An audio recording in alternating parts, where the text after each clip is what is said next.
It gives me great pleasure to introduce our next speaker, Architect Bimal Kachroo, Director, Holistics Urban Innovations Private Limited, Noida, an innovative architectural project management company that offers high-end sustainable, bioclimatic, bionic architecture, engineering, and master planning services.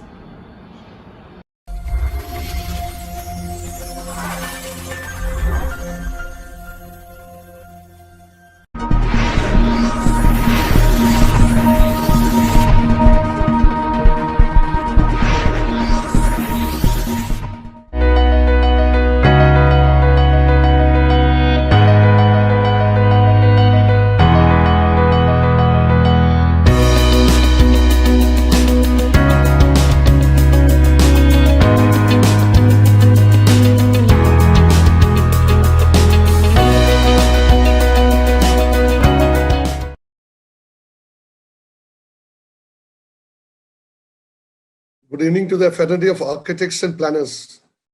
I'm Bimal Kachroo this side. I did my master's from SPA in 91 in urban planning. I've been running a practice of green architecture for 25 years in Noida. My head office is in Noida. And I've contributed a lot of SNUs of economic power to the skyline of Delhi, Bangalore, and all pan-India. I had always a penchant for green architecture, and it has been a passion for the last 25 years. Regarding SRM, it's a pleasure to associate with SRM program, especially this iconic BEST 2021. It's a great opportunity for me to be a part of this conference, especially when you interact with international speakers, you get to know the international frontiers of technology, the latest that happens in green building concepts, and interaction always makes you better. I think this is a great opportunity for me. Thank you. My topic is eco-design for sustainable build forms. See, it's a paradox always in the Indian architects. We want to be modern and return to sources, and how to revive this old dormant wisdom in a civilization and to take part in its universal civilization is the frontiers and the issues that Indian architects are facing day in and day out. My philosophy of design has always been Wordsworth is a great inspiration. The piece of vernal wood will teach you more of love, of moral evil and good than all the sages can.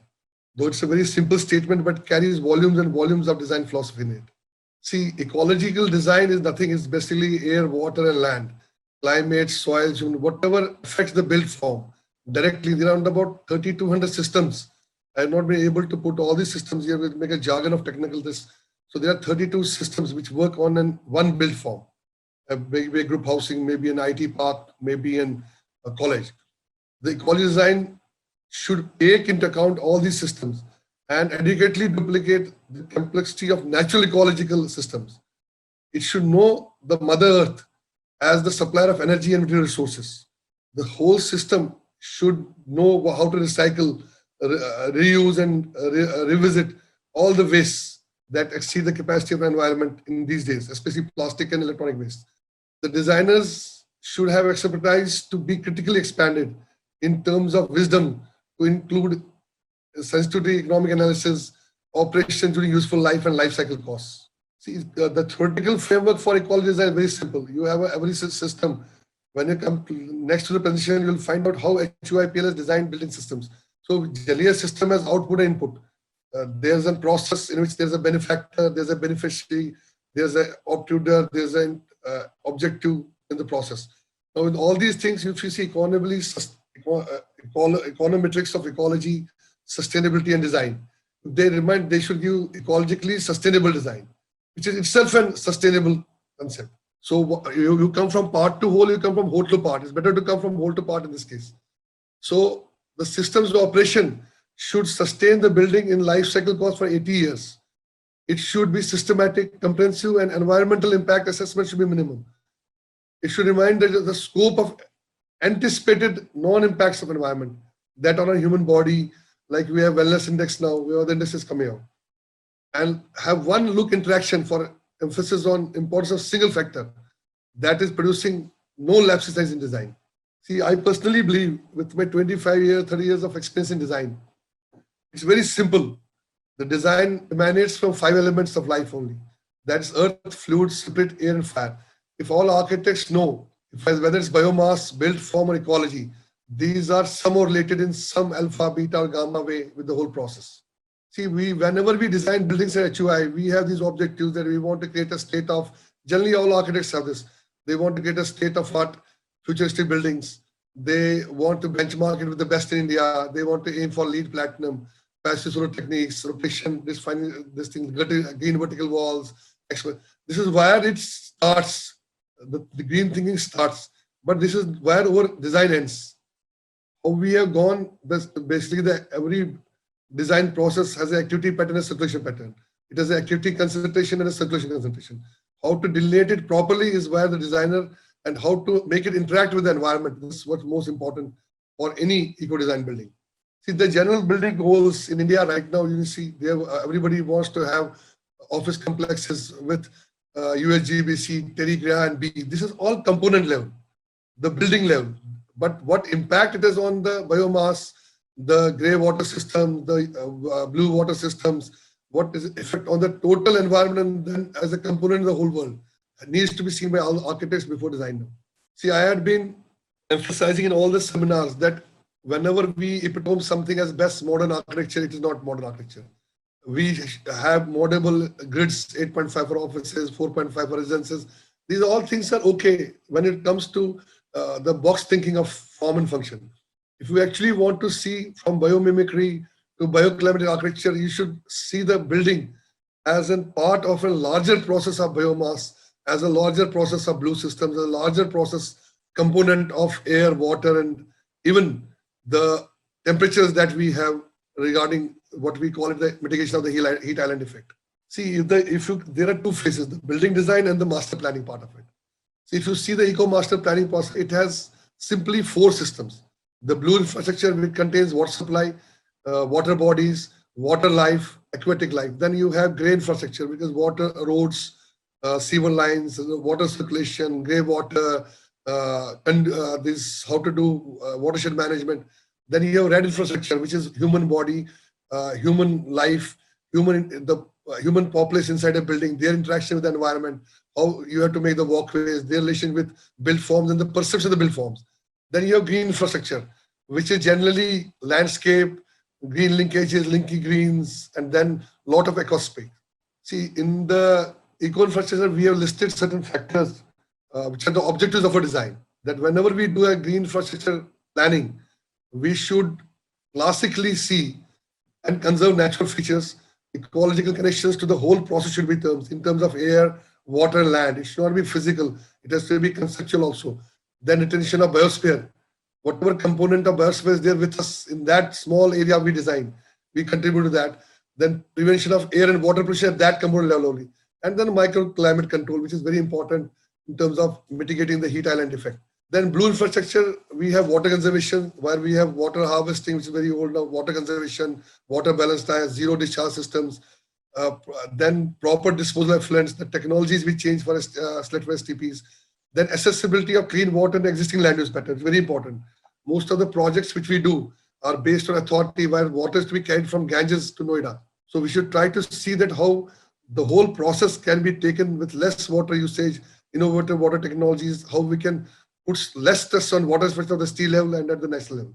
Then grains start with large engineering systems such as roads, sewers, drains, eco-engineering, efficient transportation systems, battery-based, then energy utilization for this transport, how to reach the site. Now, most of the people generally say that we can use bicycles, is not possible. So you have to have eco-gadgetry hardware and you have to have efficient transport systems. Recently, Toshiba and these people have developed in Japan 100% green power battery transport system for railways. So such type of inducement of like Tesla cars, like the cars of the future, small passenger cars, then work place relationship with your office. These are some of the things you have to consider while because you are drawing on a line on a drawing board, which has a cost at site, which has cost to environment, cost to thinking, and overall cost to human life, overall cost to national infrastructure, overall cost to national imageability.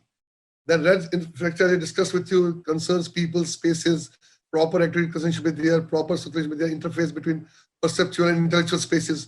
Like when you design more than 10 acres of IT park, we keep a lot of areas in the plaza design. We keep brooding forests in our design. So in most of the projects we do, we have a small brooding places. We have some fountains distributed where people can have leisure time, read a book or have some pensive moments. See, the design is objectives of planning. What we is the basically from the economics, you have a social grid, you have to have an energy efficient grid, you have to waste recycle grid, and this should give to one synergistic quarter. Now, how to go up in a building? What should be the land use matrix on econometric model, energy model development? How you can make it a lot of models on it, adoption of green development norms, both USGBC, IGBC, SOCM, whatever you want to take.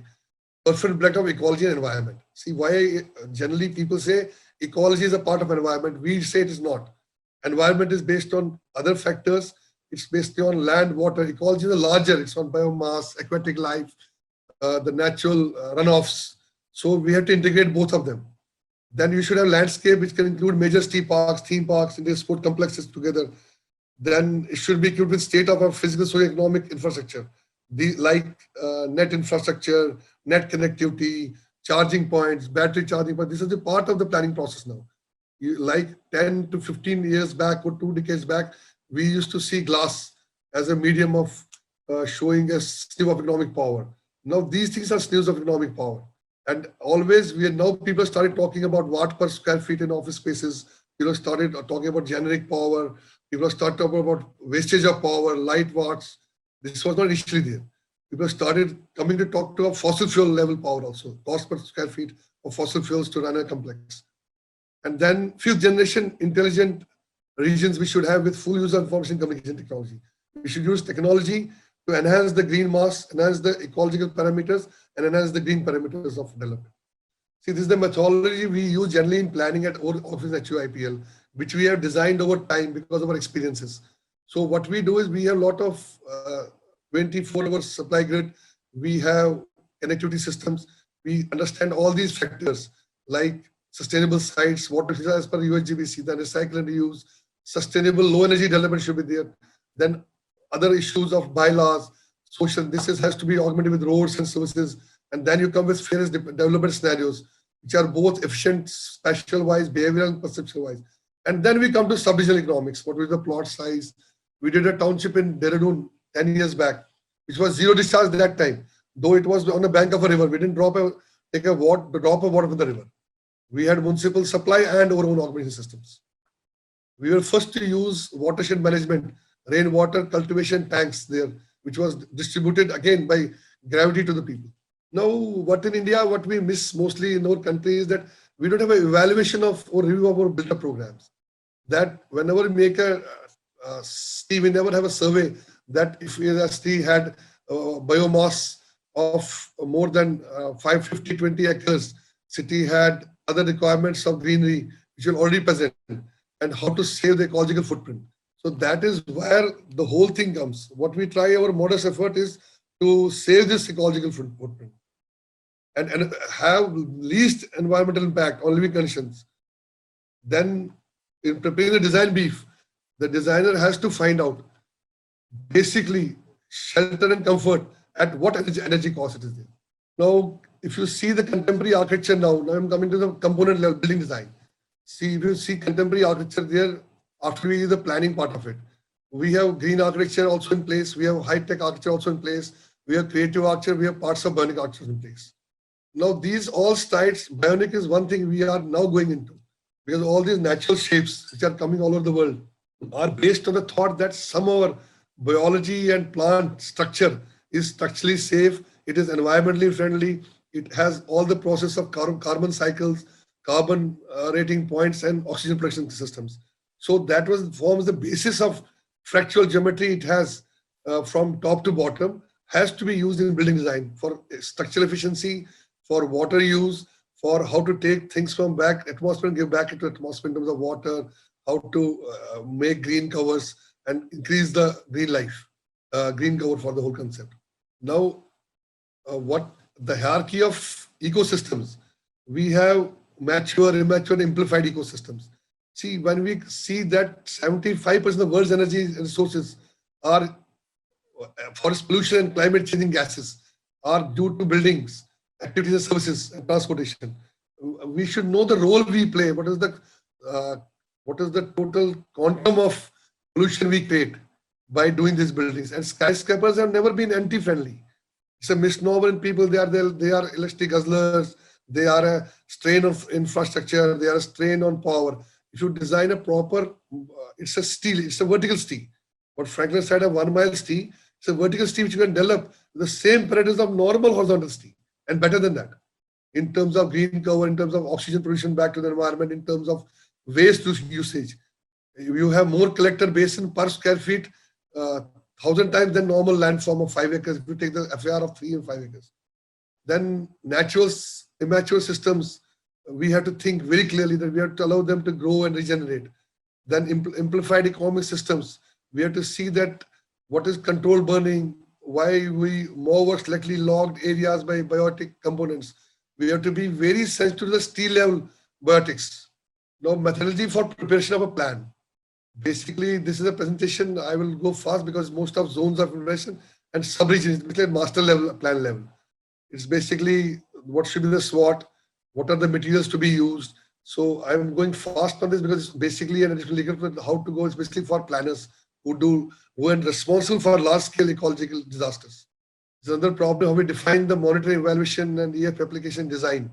That is the hydrological regime, main objectives, how we enforce. This is the jargon.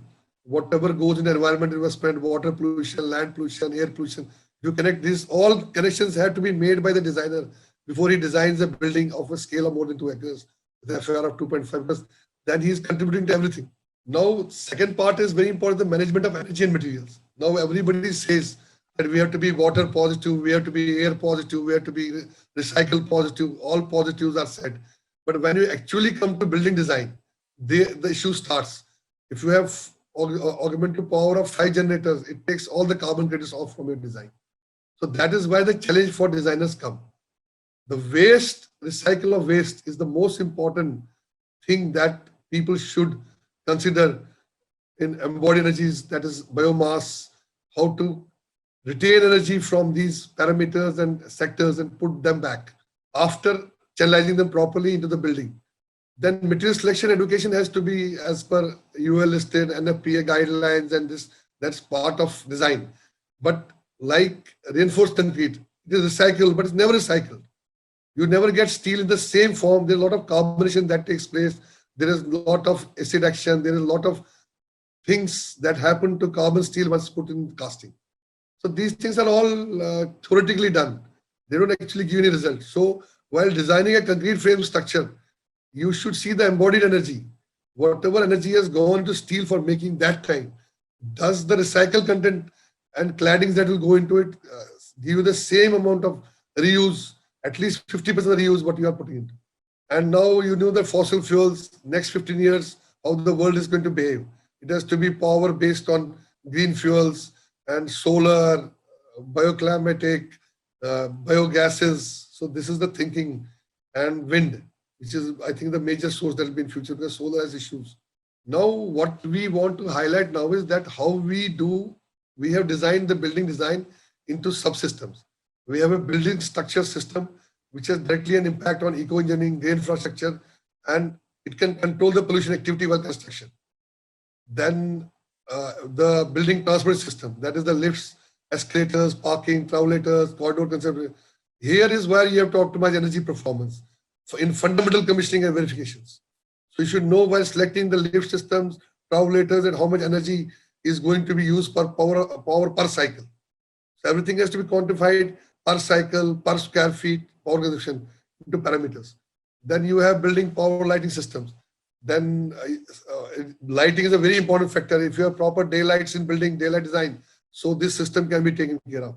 Then you have building air quality system, where ozoners, you basically have to see that how much you can trade off without areas being cooled by convective convection rather than by doing it with HVAC systems.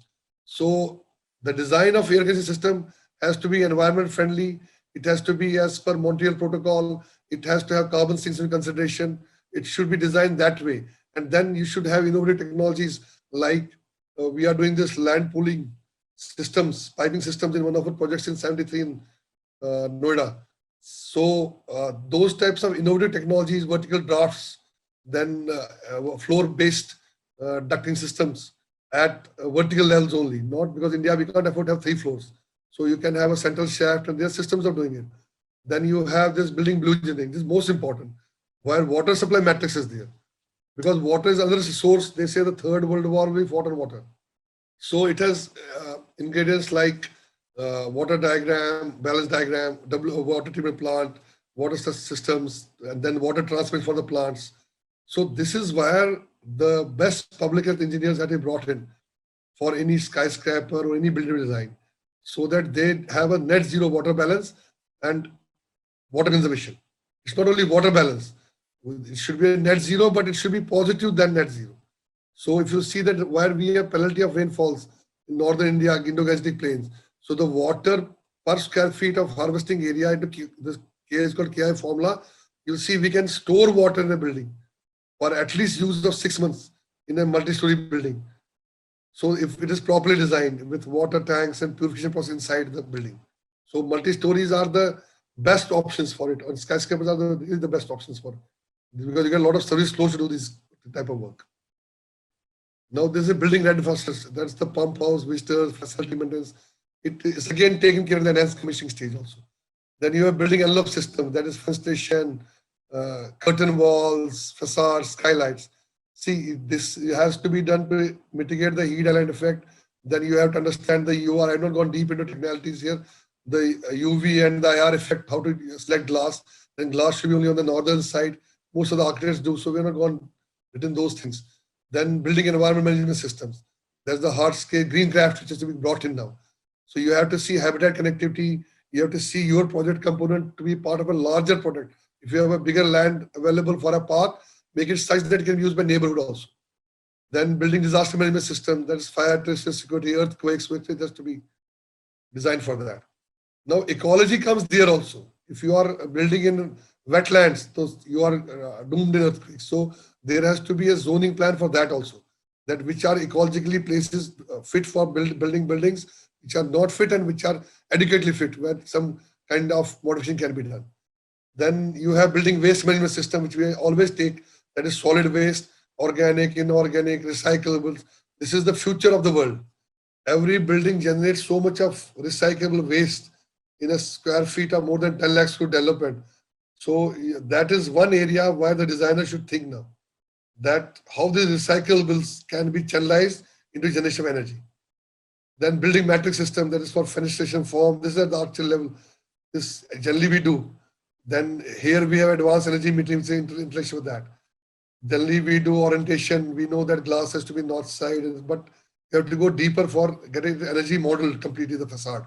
So today, if you spend some amount on that energy model facade, so tomorrow in license cost, you will be saving 50,000 on the same amount. Then BMS building management systems, you have life safety conservation. Again, optimizing energy profile is the main design objective. So this is the presentation general. Now I will be talking to you about the projects which we have done. Now, in total, I'd like to say that the buildings, whether it's a master plan level, at component level, at steel level, the design has to be water positive, it has to be air positive, it has to be energy positive and recycle positive. Thanks for this opportunity.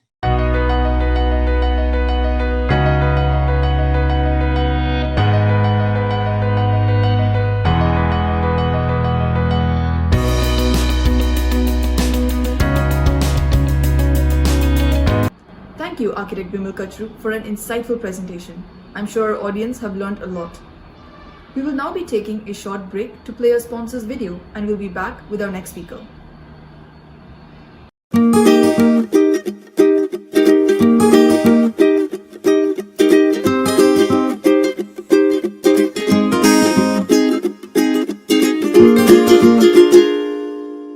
This is my life. This is my space. Work, rest and play, and live smart my way. This is my day. Only the best for me, no other way. Forget yesterday. Dreams they do come true now that I've found you. Memories forever. Let's live smart together. EPCO, fittings that help you live smart.